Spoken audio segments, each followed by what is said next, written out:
Good morning guys, for today's video, magluto tayo ng pork ribs. And guys, nilaga ko na ang ribs. Ilagyan ko na yan ng pamintang buo, laurel at konting asin para manuo talaga ang lasa sa ribs.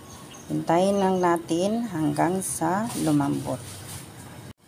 Ayan, malapit na yan siya lumambot. I-marinate muna natin ang ating ribs. So, gamit tayo ng 1 kg crispy fry.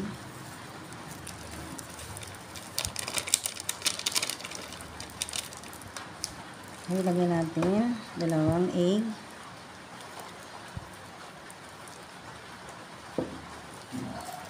Lagyan tayo ng seasoning. Black pepper. Fresh milk. Pero pwede tayo gumamit ng kahit anong iba o kahit anong brand. So, maglagay lang tayo ng konti. Hindi natin biglain paglagay.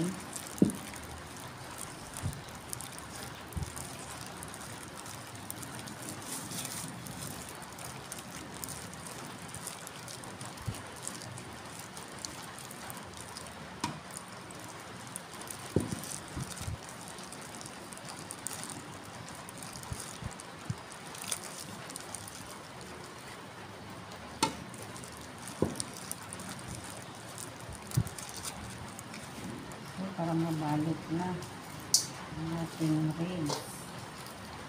Ayan. Balutin natin siya dito bago natin siya i-prito.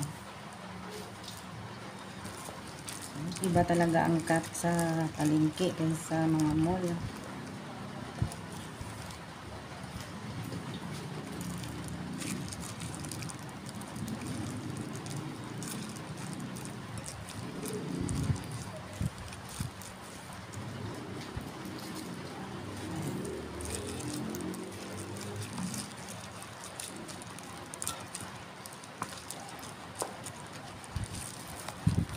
Guys,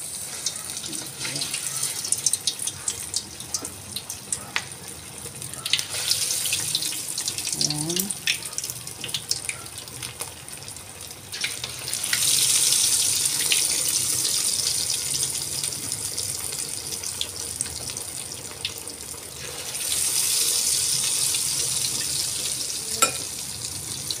Ayan. Kaya natin siya hanggang sa mag-golden brown. Ayan, nag-golden brown na agad siya, oh. Ang bilis. Meron pang isa doon nga hindi pa nabaliktad.